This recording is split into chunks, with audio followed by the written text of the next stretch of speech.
Permítanme presentarles a don Eladio Montero Porras, el máster don Eladio Montero. Don Eladio es un científico de datos, investigador oriundo de San Ramón, en Alajuela. Estudió informática empresarial en la sede de Occidente y realizó su máster en Bélgica en inteligencia artificial en la Universidad de KU Leuven. Actualmente está realizando un doctorado en la Universidad Libre de Bruselas.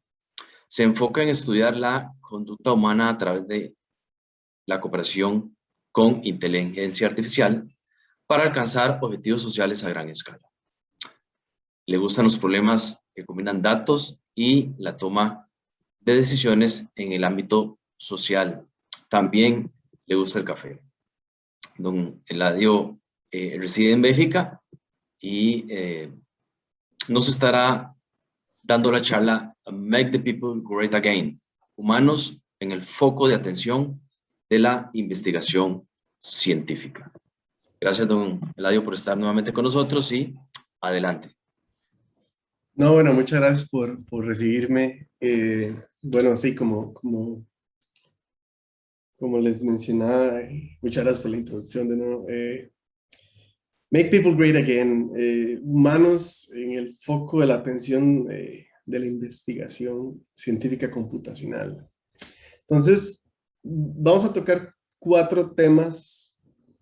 tres temas. El primero es como la presentación, que ya me la hicieron, pero más o menos como para dar un poco de contexto. Luego vamos a hablar del problema que ya no tenemos, el problema que ya no tenemos con la tecnología en general. El segundo tema es el problema que tenemos como sociedad. Y para finalizar, oportunidades a futuro. Entonces, primero me presento, bueno, como ya don Rafael me presentó, yo salí de la sede Occidente en el 2011. Pasé por varias empresas en Costa Rica, como analista de datos y como científico de datos. Estuve durante que como 7 años, no, menos, como 5 años, en diferentes empresas. Y después, en el 2017, decidí venir a Bélgica a estudiar inteligencia artificial. Y desde el 2019 estoy trabajando en la academia. Estoy más que todo en el tema, he estado en el tema de ciudades inteligentes, de sistemas sociotécnicos. Más adelante vamos a explicar qué es más o menos qué es eso. Teoría de juegos, que más adelante podemos definirlo. E inteligencia artificial, que yo creo que nadie puede definirla. Pero bueno, ¿cuál es el problema que ya no tenemos? O sea, si nos comparamos a hace 10 años, en el 2011, y nos comparamos ahora, o sea, solo en el escritorio donde estoy, hay más poder de procesamiento que las computadoras que guiaron al Apolo 11 a la Luna. Eso es un avance increíble en el acceso a la tecnología. Inclusive cuando empecé la carrera, recuerdo que era solo una persona la que tenía, o sea, una persona del grupo de trabajo la que tenía computadora, y ya cuando terminé, 4 años después, era casi que todo el mundo tenía acceso a una computadora. Y no solo eso, tenía acceso a la información. Ya todos tenemos acceso a cualquier libro, a cualquier artículo que nos imaginemos, y eso, realmente hemos avanzado mucho en eso. El poder de procesamiento o el poder de cuán potentes han sido las computadoras solía ser un gran problema. Y si no, pregúntenles a sus profesores, tal vez a sus papás, cuánta memoria tenían las computadoras que ellos tenían. Y bueno, se dice que vivimos en una etapa de una tercera revolución industrial. Entonces, la revolución tecnológica y la revolución de la conexión, que llaman. Vamos a ver. Todo empieza con los datos. La inteligencia artificial, o lo que llamamos inteligencia artificial, y por eso al principio mencioné que es un poco difícil determinar qué es exactamente. Es un sistema que toma decisiones automáticamente. Se hizo primero en la teoría. Un señor llamado Alan Turing ideó la idea de una inteligencia artificial mucho antes de que existiera la computadora como un dispositivo. Y es posible gracias al avance en diferentes áreas. Y una de esas áreas es el procesamiento, o cuán potentes son los procesadores que usan las computadoras, el almacenamiento.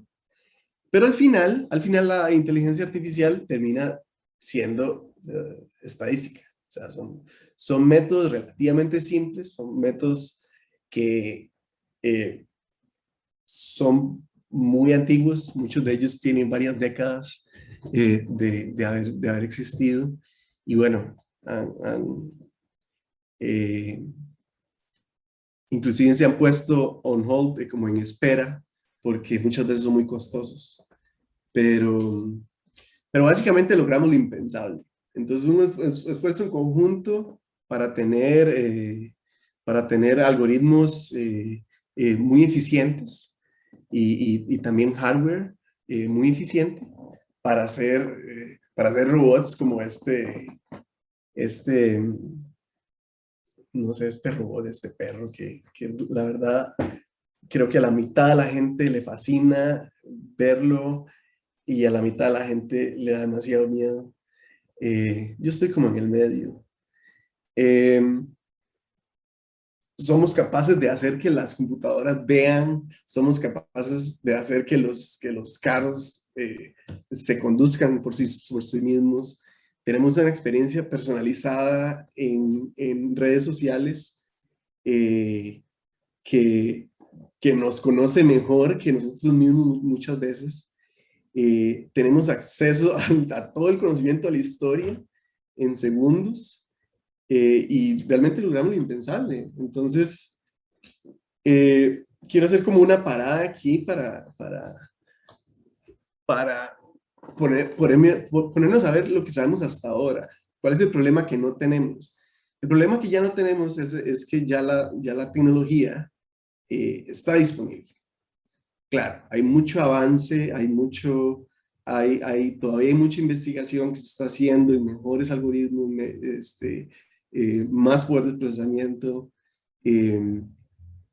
Todavía seguimos desde los años, creo que desde los 60 seguimos la ley de Moore, que predice que los procesadores van a ser el doble van a tener el doble de transistores cada 2 años y no ha parado esa tendencia. No solo tenemos acceso a la tecnología, pero la tenemos muy rápida. O sea, tenemos también las empresas que innovan, tenemos, no sé, tenemos casi que todo un universo de plataformas de tecnología y de servicios que nos brindan principalmente estas 4 compañías. Tal vez por ahí falta Microsoft, pero ellas brindan estos servicios y brindan estas tecnologías, estas plataformas. Y bueno, estas compañías tienen un montón de plata. Entonces ya no es como que la única computadora que hay en la ciudad está en la biblioteca, ¿no? Cada casa ahora tiene una computadora, cada estudiante ahora tiene una computadora. Ya no es tan caro comprar una buena memoria. Ya inclusive programar ya no es tan complicado como antes, precisamente porque tenemos acceso a la tecnología. Ahora, ¿cuál es el problema que tenemos? Ya dijimos que no tenemos el problema, que ya más o menos hemos resuelto el tema del procesamiento y del almacenamiento. Existen centros de datos que son tan enormes como casi como una ciudad, y tenemos acceso a todo ese tipo de infraestructuras, pero tenemos un fallo, no un fallo total, pero la integración efectiva de la inteligencia artificial a la sociedad no ha sido como lo veíamos, como lo creíamos posible en el siglo XX. O sea, no estamos como en esta utopía de que los robots van a hacer que trabajemos menos, van a hacer que las tareas que no queramos hacer, ellos lo van a hacer. Y pues sí, hemos conseguido un montón de cosas gracias a la tecnología, pero en mi opinión y la opinión de muchos investigadores es que tenemos un problema de alineamiento. Entonces, ¿qué quiero decir con esto? Tenemos un problema de alineamiento en el sentido de que los objetivos de la inteligencia artificial no siempre van en línea con nuestros objetivos. La inteligencia artificial, y bueno, vamos a referirnos a inteligencia artificial como sinónimo de tecnologías, plataformas, dispositivos, porque en realidad es el mismo principio. Nos ha permitido encontrar nuevas maneras y más eficientes de hacer muchas cosas, pero creamos nuevos problemas. Ahora, ¿a qué me refiero con esto? Por ejemplo, los ejemplos que dimos antes, los ejemplos que logramos lo impensable, podemos hacer que una computadora vea y pueda tener visión como la que tenemos nosotros, pero con un gran asterisco. Resulta que los sistemas de reconocimiento facial muchas veces tienen sesgos raciales. Y un sesgo, como para quien no está familiarizado con el término, es como un concepto que uno no está consciente de que está ahí, pero por ejemplo, cuando uno tiene un conflicto de interés, uno tiene un sesgo hacia esa persona. Entonces, si como sociedad tenemos un sesgo a creer que las personas de piel oscura tienen rasgos menos femeninos, aquí vemos a Oprah, una mujer muy famosa, y el sistema de reconocimiento de Amazon dice, parece que es un hombre con un 76% de precisión, de probabilidad de que sea hombre. Y bueno, existe todo un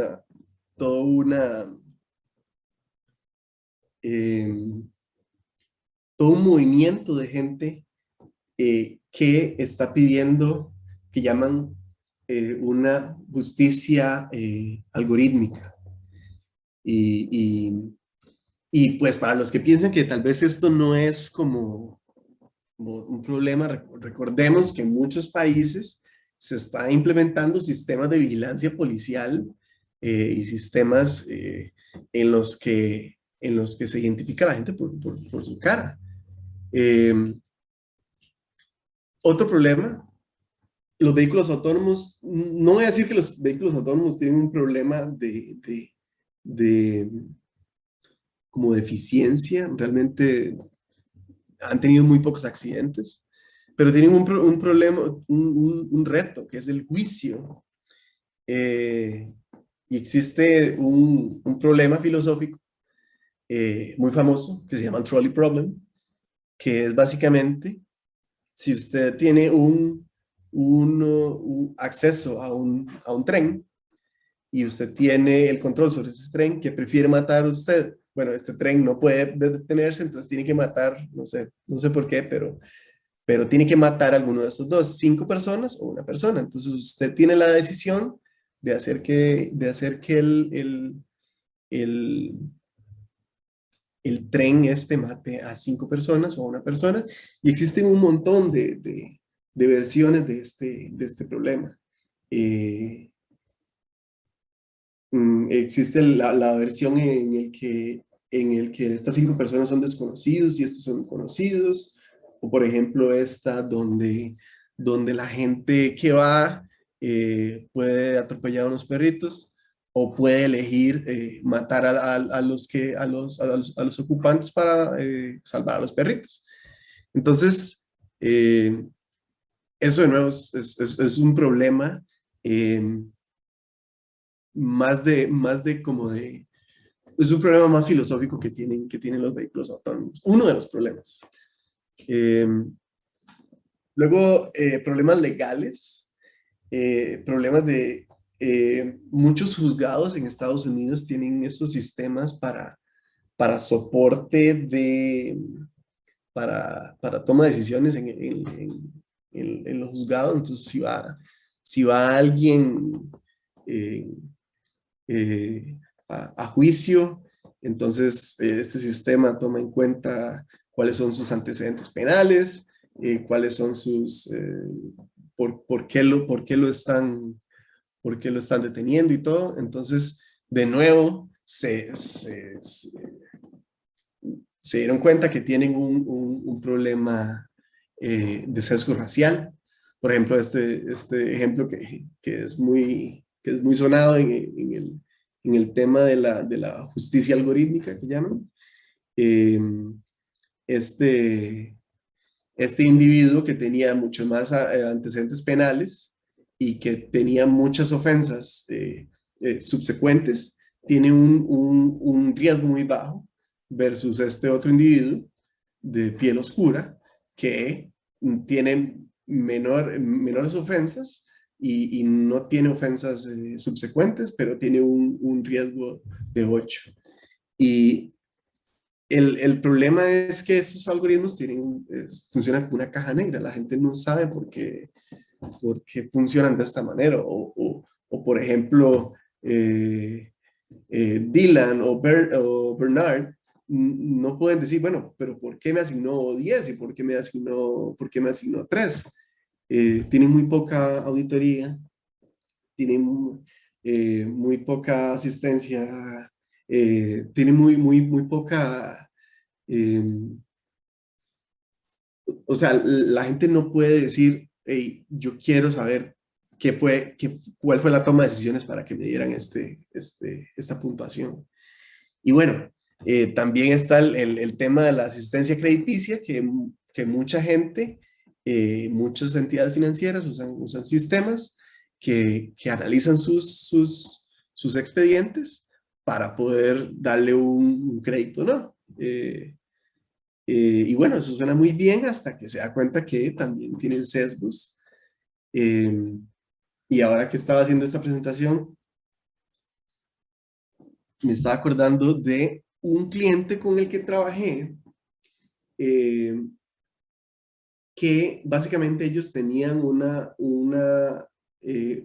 un sistema que se instalaba en el backend o detrás de las aplicaciones, digamos, una aplicación, por ejemplo, de un restaurante, se instala la aplicación de esta empresa y con los movimientos del celular se pueden dar cuenta si usted es una persona que está mucho en casa, si usted es una persona que va al trabajo en carro o en bicicleta o en tram o en tren o si tiene un perro que lo saca a pasear a cierta hora o si tiene eh, o si tienen malos hábitos de conducción, si frenan muy de repente y todo. Y la verdad, cuando estábamos trabajando con ellos, realmente nos preocupamos porque si usted se pregunta, bueno, ¿a quién le están vendiendo estos datos? Y bueno, uno de los principales clientes de esta compañía eran empresas de seguros que básicamente tomaban estos datos y probablemente ellos hacían sus juicios sobre el acceso al seguro que usted podría tener. Pero luego vimos que la aplicación era sumamente imprecisa. Decía que tenía un perro, pero yo no tenía un perro. No sé por qué decía que tenía un perro, pero la aplicación detectó que yo tenía un perro, no sé. Y bueno, eso tiene consecuencias muy drásticas en el peor de los casos. Y luego, uno de los casos más sonados de cómo la tecnología no está alineada a nuestros valores, o tal vez está muy alineada a nuestros valores tanto que se crea una burbuja. Estamos seguramente han escuchado este término de que estamos en una burbuja o salga de su burbuja. Eh, las redes sociales funcionan de manera de que nosotros le damos nuestras preferencias y ellos nos dan no solo anuncios, sino también contenido que confirma nuestras propias creencias. Entonces, ¿qué causa esto? Bueno, creo que no es eh, sorpresa para ninguno, pero esto crea mucha desinformación, en el peor de los casos, crea radicalización, mucha polarización, crea otros problemas sociales como depresión o adicción tecnológica, porque estas plataformas o estas eh, tecnologías realmente no nos están llevando al bien común. Y me gustó mucho un artículo que leí que decía que Facebook está teniendo el mismo problema que las empresas del tabaco tenían en el siglo XX. Y era que la gente era completamente adicta.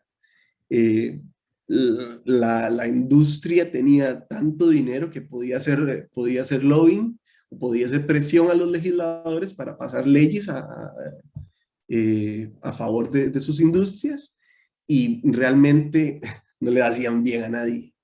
Entonces, ¿qué sabemos hasta ahora?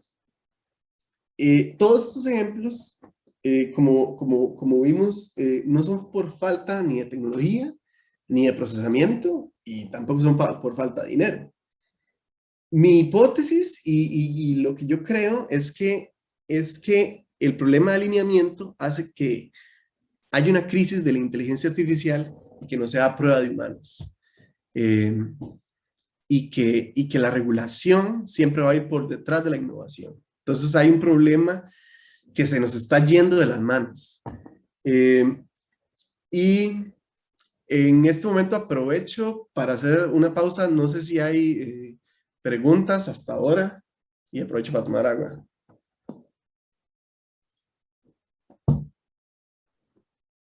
Bueno, mi estimado, tenemos una pregunta de Luis Andrés Lobo y dice: ¿usted cree que los errores de sesgos que usted mencionó anteriormente se dan por errores de análisis de la IA o por una mala programación por parte del factor humano a la hora de desarrollar la IA? Es una excelente pregunta porque es ambos.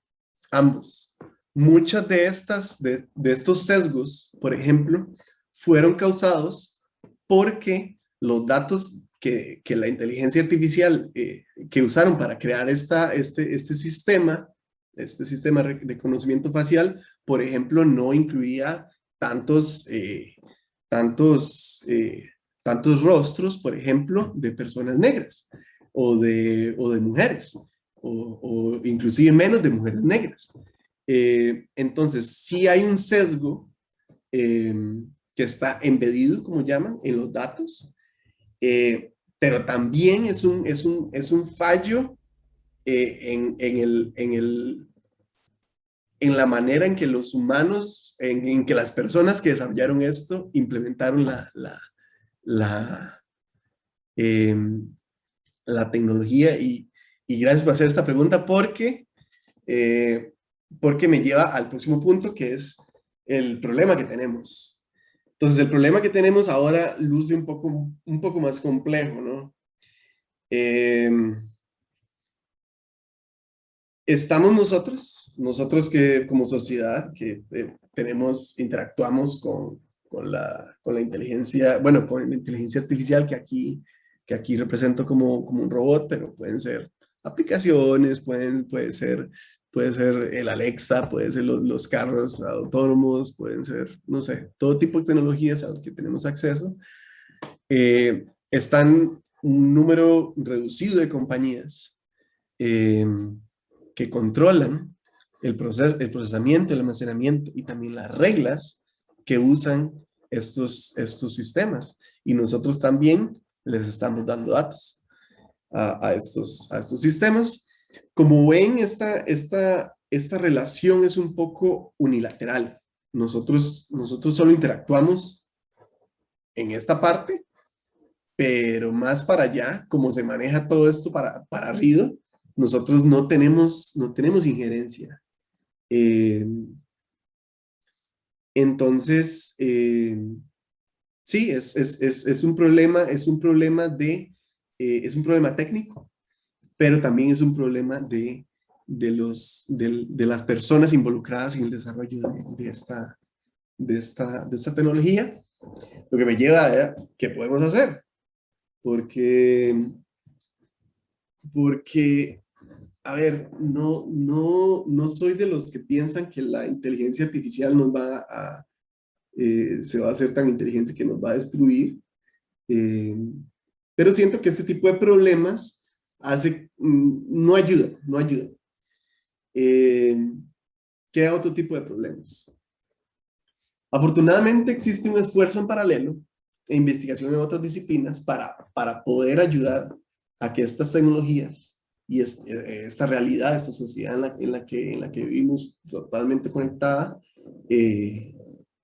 sea un poco más sostenible. Entonces, ciencias sociales, la psicología, estudios etnográficos, que es la manera en que los humanos interactúan con su entorno, leyes, las regulaciones que hay por detrás de estas plataformas. Pero nosotros, y bueno, voy a hablar de nosotros en términos de profesionales en computación y tecnologías de información, no solo los programadores, sino también los diseñadores, los que implementan, los que prueban, los que invierten en tecnologías de información. ¿Qué podemos hacer para que podamos tener un mejor alineamiento entre nuestros valores, me refiero a los valores de nuestra sociedad, y ¿para qué nos serviría la inteligencia artificial? La respuesta corta es adoptar investigación y métodos multidisciplinarios. Entonces, con esto quiero que derribemos el mito del programador aislado. Creo yo que para hacer tecnología que sea prueba de humanos debemos combinar disciplinas, y para mí el mito del programador aislado es el típico imaginario del chavalo que está en un sótano solo chorreando código, como llaman,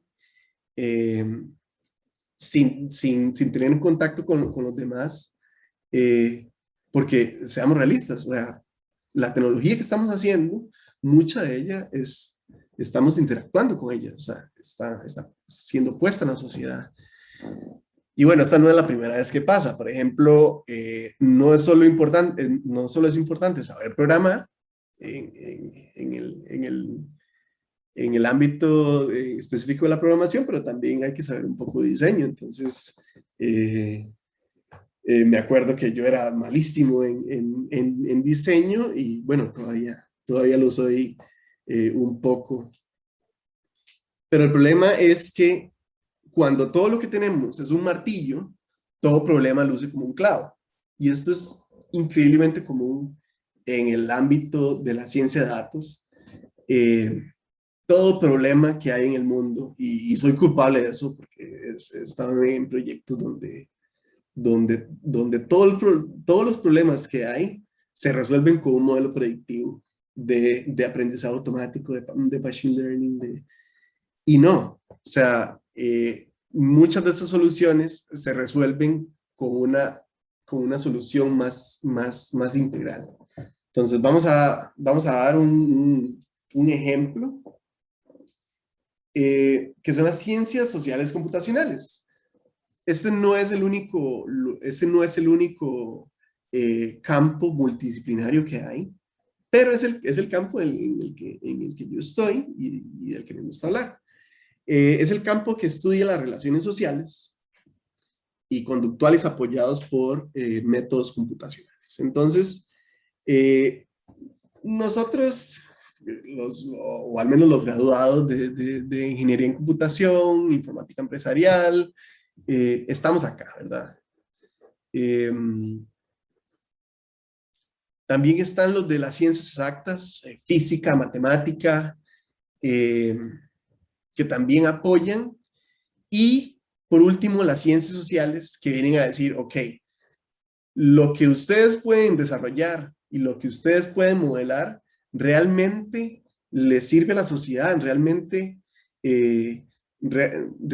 podemos sacarle provecho en el ámbito social. Entonces, lo que me gusta de esto es que hay una relación bidireccional. Con esto podemos resolver problemas sociales con tecnología, efectivamente. Y también podemos resolver problemas digitales con ciencias sociales. Los problemas digitales que vimos antes, los de reconocimiento facial, los de sistemas, los de vehículos autónomos, los de sistemas crediticios, los de sistemas, todos esos fueron traídos a la atención por científicos sociales, expertos en leyes, expertos en ética, filósofos, que dijeron, hey, esto no está bien, esto no está bien. Y hicieron uso de la tecnología también para hacer su caso más convincente. Ahora, en detalle, hay muchos proyectos que podría mencionar, pero voy a ser un poco narcisista y voy a mencionar los que yo he trabajado. Tuve la fortuna de trabajar en este proyecto. Es una publicación, fue en una conferencia, que decía, se llama Urban Filter Bubble, que es como la burbuja urbana de filtro, no sé.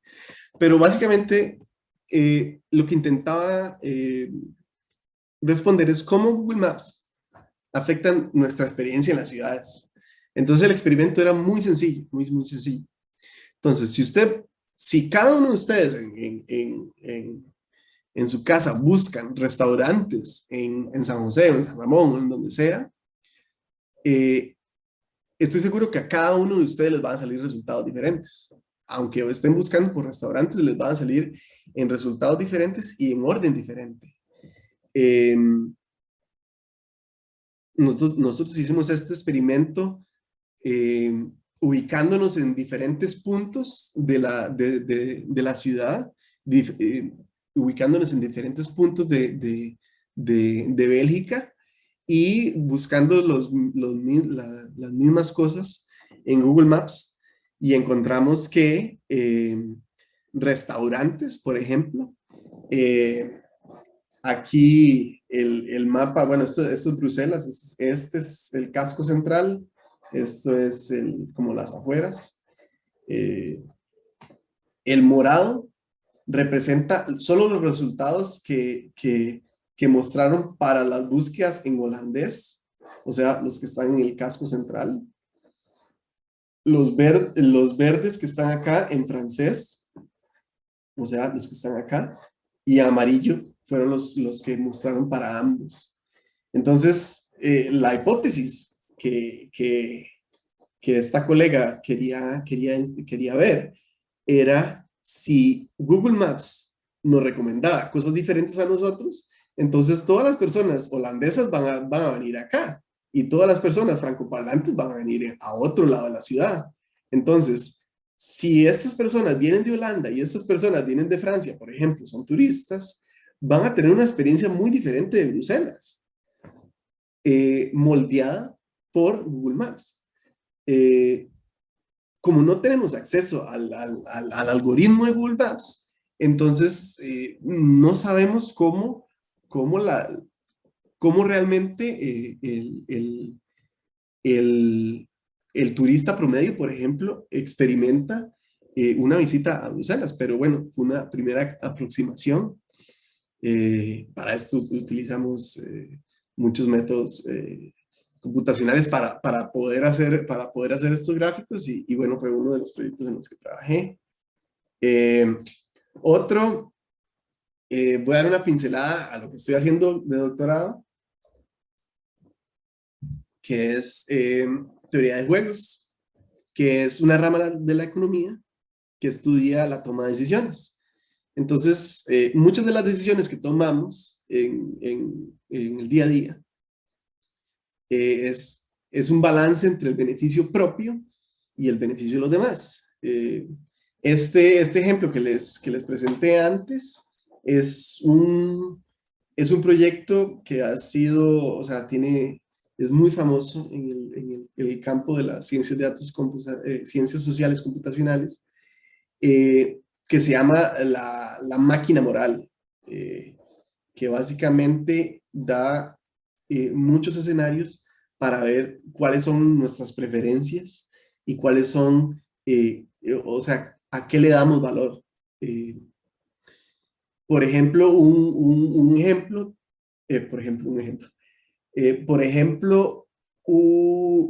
la decisión de ir en bus o en carro al trabajo es una decisión que tenemos. Entonces, por ejemplo, si voy en bus, me cuesta 500, pero llego en 2 horas. En carro me cuesta un poco más, pero llego en 15 minutos. Lo que pasa es que si todo el mundo usa carro, existe el tráfico, y si todo el mundo usa bus, llegaríamos más rápido entre todos. Entonces, se llega a esta situación que se llama la tragedia de los comunes, que es una de los dilemas que se estudian en teoría de juegos, que nos da una perspectiva de cómo actuamos y qué afecta a nuestras decisiones. Y normalmente lo que usamos para estudiar esto son experimentos conductuales, para poder estudiar nuestros comportamientos. Recurrimos a básicamente juegos, juegos donde la gente interactúa, gana dinero real, y bueno, hacemos modelos computacionales para predecir, analizar la cooperación entre humanos, pero primero probamos con humanos, con personas reales que tienen que sentarse a jugar entre ellos, y ver cómo actúan con respecto a los demás, cuánto dinero se llevan. Y bueno, aquí estoy en el laboratorio, este es el equipo de trabajo, aquí estoy yo. Y me acuerdo que para ese experimento que hicimos un experimento con niños pequeños y con ancianos. Bueno, hicimos experimentos con gente de todas las edades, pero hicimos una feria de ciencia para niños y descubrimos que, bueno, hicimos el experimento con niños, le pedimos permiso a los papás y todo, tienen que firmar y todo, pero ellos ganan dinero real. Y o sea, yo o sea, realmente nunca he visto gente tan competitiva como estos chiquitos, al punto de que en promedio la gente se gana como 20 euros por sesión y dura como 1 hora. 20 euros son como 14.000 colones. Pero estos niños a veces eran tan competitivos que se llegaban como 30 euros, y habían otros que se llevaban 0. Y, por ejemplo, los ancianos eran mucho más pacientes, mucho más, perdonaban más, y entonces es bonito tener esa interacción con la gente y saber cómo ellos interactúan en diferentes situaciones, lo que nos lleva a otra vez inteligencia artificial. Entonces, ya que ellos tienen que interactuar entre ellos para ganar dinero, ahora, ¿qué pasa si interactúan con un dispositivo? Ya sea, si vamos con el ejemplo del bus o el carro, lo que sea, digamos que tenemos una variedad de dispositivos o de medios de transporte y con diferentes comportamientos por defecto. O sea, podemos decir que este es la opción verde, digamos que esta es la bicicleta, que tiene poco rendimiento, es la opción más verde, beneficia a los demás porque realmente no genera contaminación. Este sería, digamos, el bus, el rendimiento promedio, beneficio igual para todos, no hay mucho más que decir allá. Y un carro súper rápido que tiene el mejor rendimiento, es el más rápido, pero es una solución súper dañina, súper contaminante y solamente le beneficia al ocupante del carro. Entonces, nos preguntamos quién escogería cuál y por qué, y qué pasaría si pudiera personalizar mi dispositivo. Ahora, este escenario se puede aplicar a muchísimos contextos y ya hemos delegado estas decisiones a dispositivos en el pasado. Entonces, no sé si han visto la configuración de la batería y de la energía en las laptops. En las computadoras podemos elegir si queremos mejor rendimiento o peor rendimiento, o si queremos que sea, digamos, verde y que tenga la mejor vida en la batería y consuma menos energía. O, por ejemplo, podemos decirles a las aplicaciones que no nos rastreen y esto está por defecto. A mí me parece muy interesante y esto es trabajo en proceso, todavía no hemos podido sacar los resultados de esta investigación, pero la idea es que los resultados de estos experimentos ayudarían a los diseñadores de dispositivos o inteligencia artificial o tecnologías a crear mejores experiencias para el usuario, porque pueden personalizar, porque pueden crear mejores experiencias. Entonces, ya para hacer el último checkpoint, para hacer la última conclusión, para tener una transformación digital efectiva, que es como el tema del simposio, necesitamos que el desarrollo y la adopción de las tecnologías sea un proceso democrático. Entonces, ¿cómo se logra esto? Idealmente, el profesional holístico, el profesional que toma no solo los conceptos de programación o de bases de datos o de algoritmos, pero también sabe un poco de ética, sabe un poco de privacidad de datos, de seguridad, de ciberseguridad. En la realidad, la transformación digital o los sistemas sociotécnicos efectivos se forman por equipos de trabajo multidisciplinarios. Entonces, realmente es muy satisfactorio trabajar con gente que realmente no sepa nada ni de lenguajes de programación, ni de bases de datos, ni nada, pero que le den a uno una perspectiva diferente. ¿Cómo esto nos va a afectar? ¿Cómo esto nos va a afectar como sociedad? Y bueno, la educación integral, que no solo sea técnica, o sea, no solo se enfoque en un área, pero que sea social, que tenga al menos una pincelada de qué es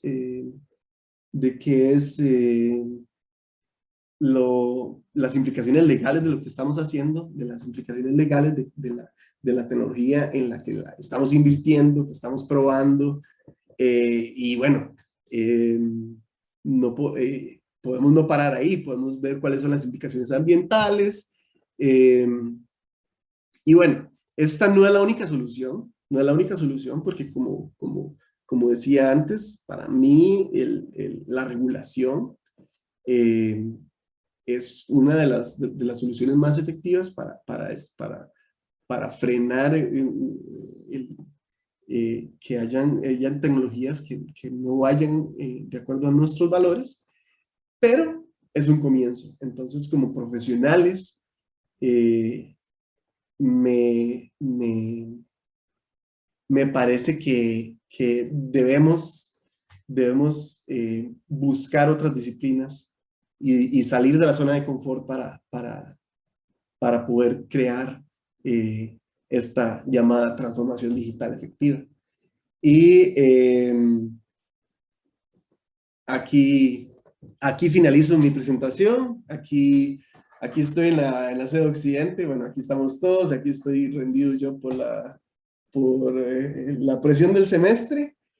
Si tienen preguntas, en este momento puedo contestar algunas. Creo que tenemos tiempo. Y si no, pueden contactarme si están interesados tal vez en lo que yo hago, o si tienen, no sé, alguna inquietud. Aquí está mi correo. Y bueno, si quieren ver un poco más del portafolio académico, que no fui tanto ahí, pero sí, muchas gracias por su tiempo y espero que les haya gustado. Gracias, Eladio, nuevamente por toda esta información tan enriquecedora y actualizada que nos comparte. A nivel de preguntas, tenemos una de Jorge Ramírez, que nos acaba de enviar. ¿Cómo ve las medidas políticas públicas como la soberanía tecnológica a la que está apuntando la Unión Europea y la transformación hacia la Web 3.0 como soluciones para ayudar a solventar estos problemas? Bueno, el tema de la Web 3.0 fue, lo leí primero por el que hizo esta pregunta, Jorge Ramírez, precisamente. Gracias por hacer la pregunta. Pero me gusta, por ejemplo, acá, que las reglas que aplican en Estados Unidos no necesariamente aplican acá. Entonces a las aplicaciones, por ejemplo, en Europa y todo lo que usa datos personales de nuestras personas, ya sea datos de localización, datos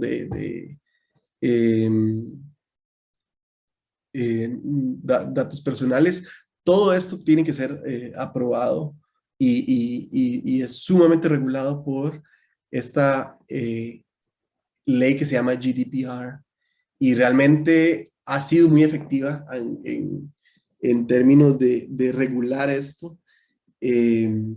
Pero, como dije antes, o sea, es muy difícil tratar de apañar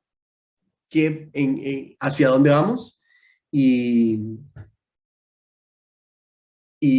cuál va a ser la próxima innovación, pero es un comienzo. Cuando ya los legisladores, en este caso, por ejemplo, la Asamblea Legislativa, se sienta a decir, ok, tenemos que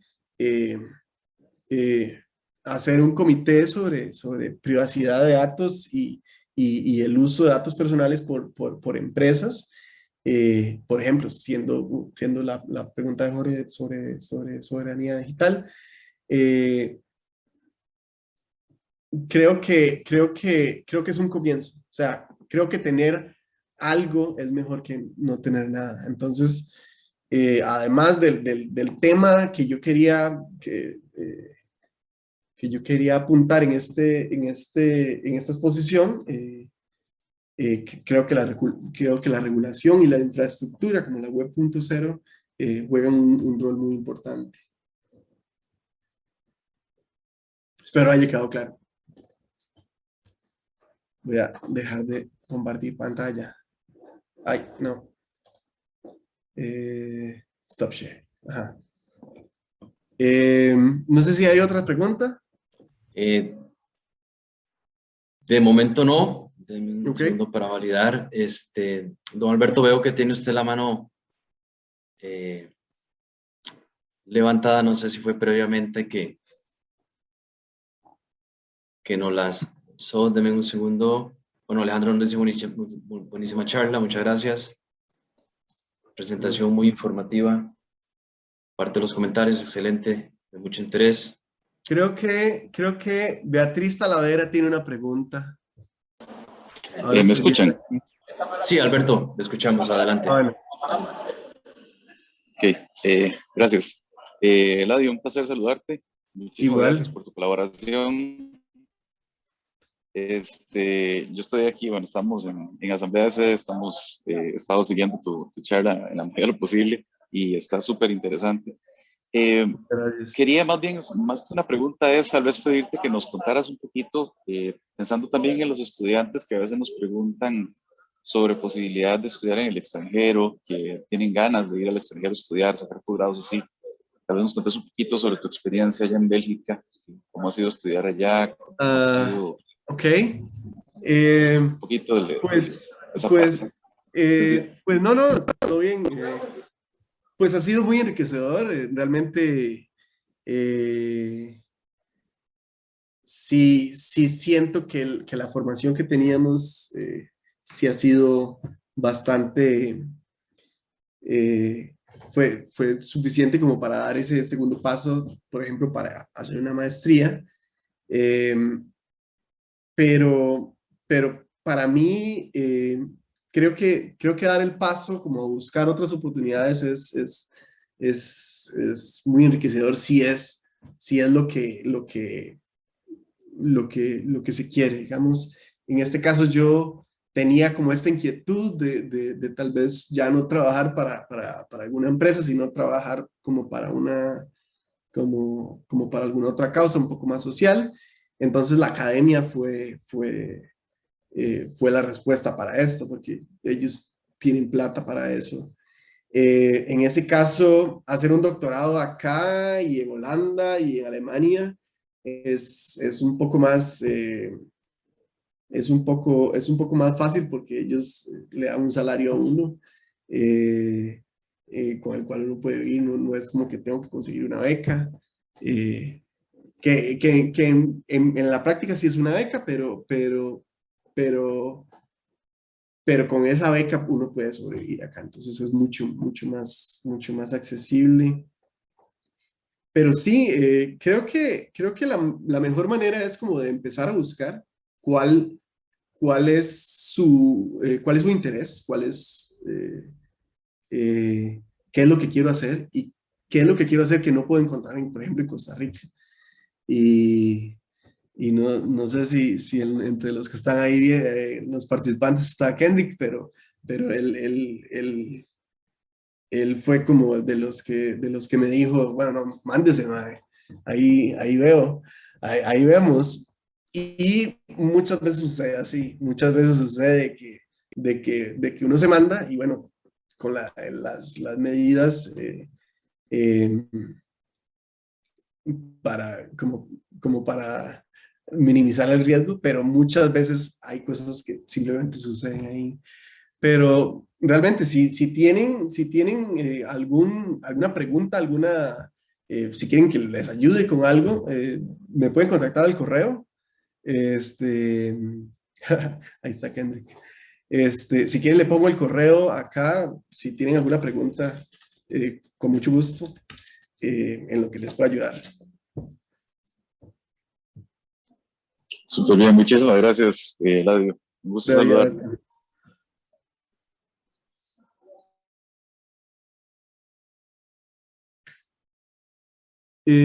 No sé si tenemos todavía tiempo.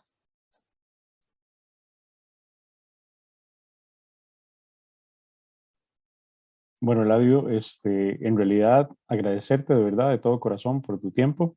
Ya estamos con la otra charla para empezar. Ok. Hay otras preguntas por ahí, gente haciendo comentarios y demás, pero lastimosamente se nos fue tiempo para esta charla. Yo creo que tal vez muchos te vayan a escribir por correo. Agradecerte nuevamente de parte del simposio y de la universidad por haber tomado este tiempo. Gracias a todos.